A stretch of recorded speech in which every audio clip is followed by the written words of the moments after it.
시청자 여러분 안녕하십니까? 4월 28일 금요일 JCN 모닝뉴스입니다. 울산시와 대형 건설업체들이 지역 건설산업 활성화를 위한 협약을 맺었습니다.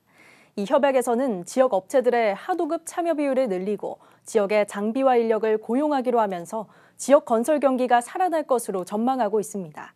관련한 조례 제정도 추진 중입니다. 김용환 기자의 보도입니다. 울산시가 대우건설과 롯데건설 등 7개 대형 건설사들과 지역 건설산업 활성화를 위한 업무 협약을 체결했습니다. 협약에는 300세대 이상 공동주택과 연면적 10,000제곱미터 이상 건설공사 등 울산의 대형 공사장을 둔 건설사들이 참여했습니다.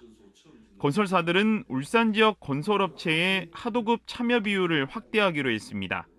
또 지역에서 생산되는 자재와 장비를 사용하고 지역 인력을 고용해 울산의 건설산업 활성화에 노력하기로 했습니다. 울산에 있는 시민들이나 이게 전문기업 업체에 안 쓴다는 것은 말이 안 될 겁니다. 울산광역시에 많은 도움이 되도록 노력을 하겠습니다. 특히 협력업체 등록 조건을 울산시에 알리고 지역 건설업체가 협력업체로 등록될 수 있도록 조건을 완화하기로 했습니다.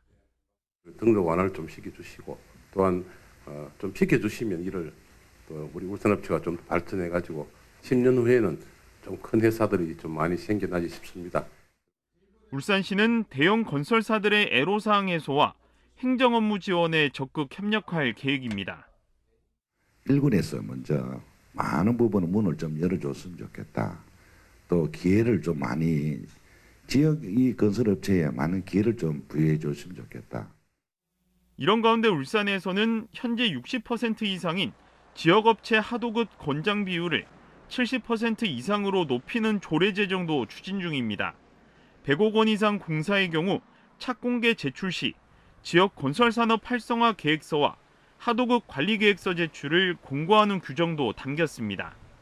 조례안은 시의회 상임위에서 원안 가결됐으며 5월 1일 본회의에서 의결될 예정입니다. 대형 건설사들의 공사 현장에 참여하는 지역 건설업체들이 늘어날 것으로 예상되면서 건설 경기 활성화가 기대되고 있습니다. JCN 뉴스 김용환입니다. 민주당 돈봉투 사건과 관련해 울산 지역 인사도 연루됐다는 의혹이 대기되자 국민의힘 울산시당이 성명을 내고 철저한 수사를 촉구했습니다. 국민의힘은 더불어민주당 송영길 의원이 당대표로 당선됐던 지난 2021년 민주당 전당대회와 관련해 울산 지역 인사가 연루됐다는 의혹이 제기되면서 지역 민심이 흉흉해지고 있다고 우려했습니다. 국민의힘은 지역 연루자가 한 명에 그칠 리가 없다고 주장하며 철저한 수사로 진실을 규명해 줄 것을 수사당국에 촉구했습니다.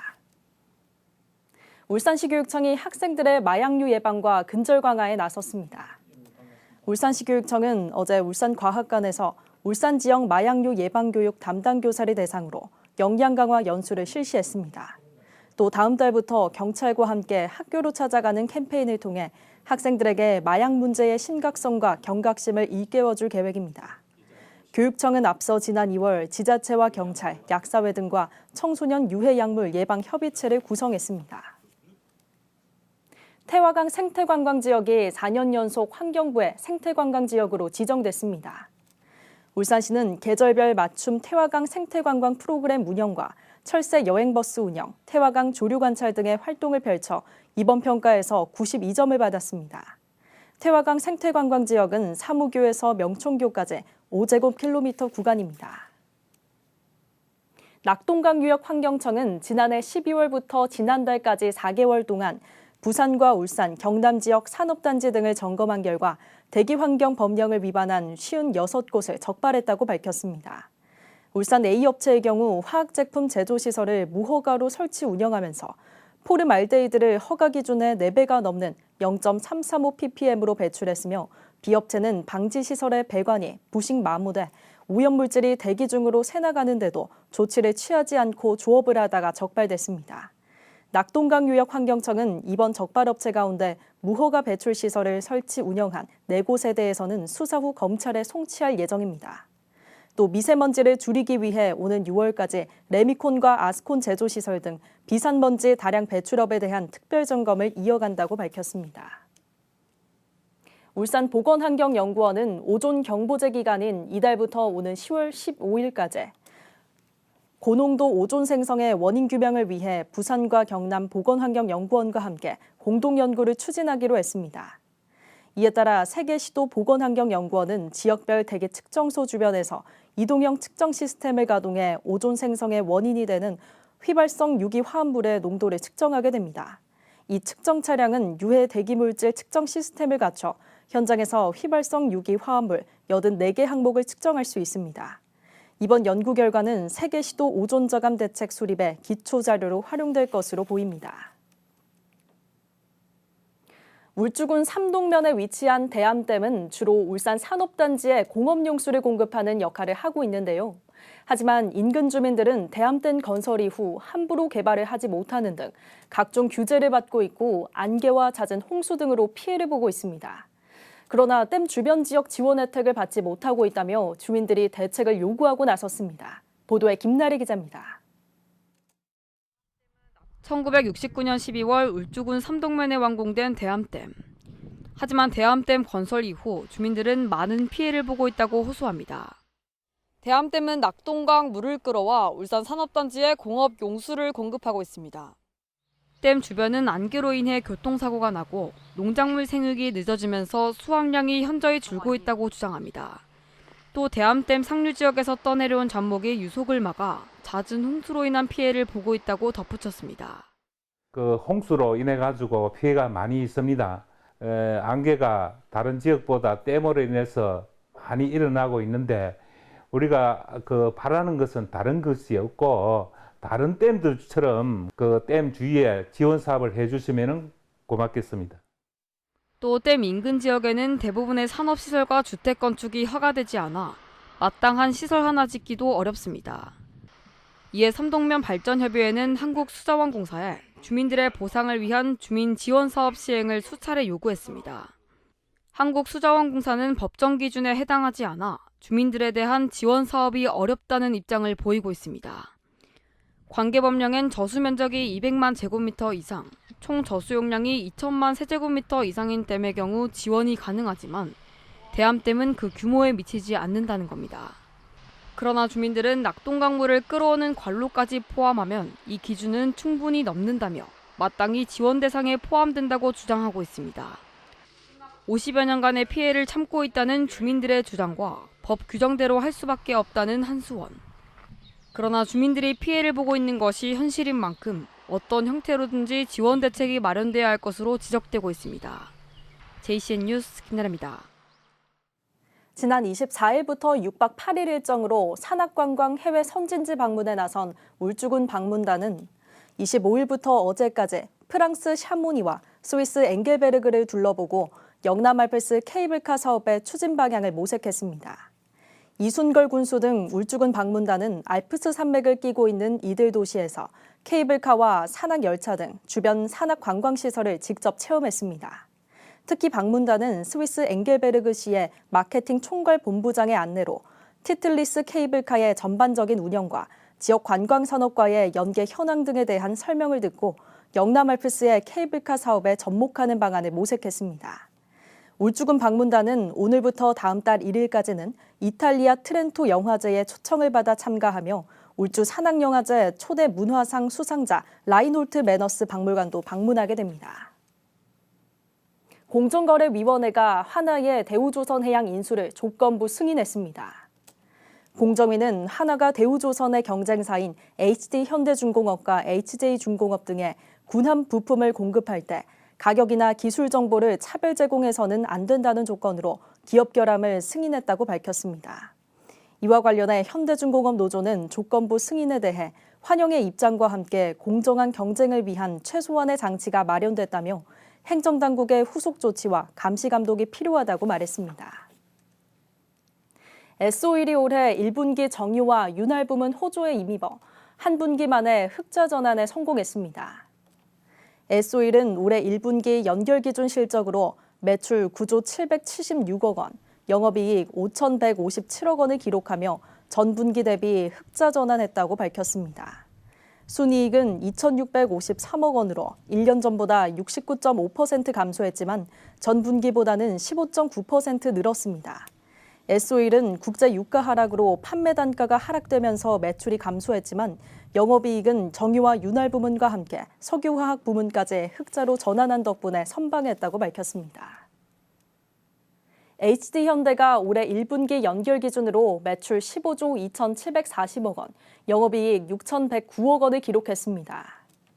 매출은 지난 분기보다 7.5% 감소했지만 영업이익은 122.6% 증가했습니다. HD 한국조선해양이 건조 물량 증가와 고부가 가치 선박의 매출 반영으로 585억 원의 영업이익을 달성했고 HD 현대오일뱅크가 재고 손실 축소와 휘발유 마진 개선으로 2,590억 원의 영업이익을 기록했습니다. SK이노베이션은 어제 울산 소방본부에 소방공무원의 심신건강 증진을 위한 안마의자 20대를 전달했습니다. 안마의자는 현장 출동 업무를 하는 일선 소방기관에 설치됩니다. 유재영 SK이노베이션 울산 콤플렉스 총괄부사장은 소방공무원들이 각종 재난 현장 활동 때문에 외상 후 스트레스 장애와 우울증, 수면 장애에 시달리고 있다며 심신 안정과 회복에 도움이 되기를 바란다고 밝혔습니다. 코로나19 이후 4년 만에 어린이날 행사가 야외에서 대면으로 열렸습니다. 남구 지역 어린이날 행사였는데요. 아이들은 모처럼 마스크 없이 밖에서 뛰어놀며 즐거운 시간을 보냈습니다. 박용훈 기자가 다녀왔습니다. 아이들이 마스크를 벗고 옹기종기 모여 비눗방울 공연을 관람하고 있습니다. 로봇과 사진을 찍고 선생님들과 운동장을 뛰노는 아이들의 얼굴엔 웃음꽃이 활짝 피었습니다. 로봇 체험 재밌어요. 아버지도 모처럼 아이의 손을 잡고 어린이날 행사를 즐기러 나왔습니다. 생각보다 체험할 것도 많고 공연도 재밌고 애기들도 잘 노는 것 같아서 좀 좋은 것 같습니다. 남구에서는 코로나19 이후 4년 만에 어린이날 행사가 대면으로 진행됐습니다. 남구버셜 스튜디오란 이름의 이번 행사는 올해 처음으로 남구 지역 5곳의 어린이집 연합회가 남구 주관으로 한 곳에서 함께 개최했습니다. 모두 4,400여 명이 사전 접수한 이번 행사는 첫날 1,600여 명이 행사장을 찾았습니다. 4년 만에 열리는 올해 어린이날 행사는 예년과 달리 3일 동안에 풍성한 볼거리, 놀거리, 체험거리로 펼쳐지고요. 우리의 미래입니다. 어린이들이 더 넓은 운동장에서 마음껏 즐겁게 뛰어놀면서 건강하게 잘 자랐으면 참 좋겠습니다. 이번 행사는 오는 29일까지 3일간 문수 국제 양궁장에서 진행됩니다. 남구의 이번 어린이날 행사를 시작으로 오는 5월 5일 어린이날에는 울산 지역 10곳에서 다채로운 행사가 열릴 예정입니다. JCN 뉴스 박영훈입니다. 친환경 사회적 기업 우시산이 벤처기업 인증을 획득했습니다. 우시산은 앞서 지난해 네덜란드 글로벌 친환경 인증기관인 컨트롤 유니온으로부터 국제재생 표준 인증을 획득했고 품질 경영 시스템과 환경 경영 시스템 인증도 받았습니다. 벤처기업으로 인증되면 코스닥 상장 심사와 조세 감면, 판촉과 금융, 특허 등의 지원을 받습니다. 우시산은 폐자원을 재활용하는 기업으로 안전모와 코로나19 가림막 재활용 사업을 진행하고 있습니다. 유니스트가 교육부와 가기정통부가 공동으로 주관하는 실험실 특화형 창업선도대학에 선정됐습니다. 실험실 특화형 창업선도대학은 대학 실험실이 보유한 우수연구 성과를 기반으로 고부가 가치 기술 혁신형 창업을 활성화하기 위한 정부 지원 사업입니다. 이에 따라 유니스트는 2년 동안 연간 10억 원을 지원받아 실험실 고도화와 연구개발, 실전 창업 교육 등을 진행할 예정입니다. 달동 골목 상권 활성화를 위해 설립된 달동 먹자골목 상인회가 공식적인 출발을 알렸습니다.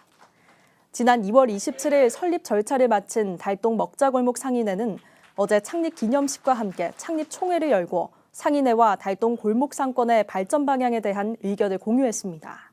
달동 먹자골목 상인회는 남구청에서 예산을 지원받아 간판과 포토존 설치, 골목 도로 사업 등을 진행할 계획이며 오는 10월에는 상인회 주간 골목 축제를 개최할 예정입니다. 울산시의회 상임위에서 울산시가 편성한 1회 추경 예산 4,463억 원 가운데 53억 8,800만 원이 삭감됐습니다. 종합이노베이션 내 어린이 청소년 도서관 건립 사업 36억 원 가운데 33억 원이 삭감됐고 삼산 배수상 내 실내 빙상장 조성 예산 17억 원이 전액 삭감됐습니다. 또 탄소 중립 추진 전략 수립 연구 용역 예산 1억 원과 울산 가든마켓 건립 예산 1억 원 등이 전액 깎였습니다. 시의회는 오늘 예결 특위를 열어 최종 심의한 뒤 5월 1일 본회의에서 확정할 계획입니다. 울산 지역 진보 성향의 시민사회단체들은 어제 기자회견을 열고 울산시의회 행정자치위원회의 민주시민교육조례 폐지조례안 원안 가결을 비난하고 나섰습니다. 이 단체들은 2020년 조례 제정 당시 법무통계 담당관과 예상 담당관 등 울산시 관련 부서들의 검토를 모두 거쳤는데 이제 와서 평생교육조례로 가능하다는 이유로 폐지를 하는 것은 이해할 수 없다고 주장했습니다. 이 단체들은 본회의에서 폐지조례를 통과시킬 경우 주민 소환제와 주민조례 발안 청구 등 모든 합법적인 수단을 동원해 기존 조례를 지키겠다고 밝혔습니다. JCN 모닝뉴스를 마칩니다. 함께해 주신 여러분 고맙습니다.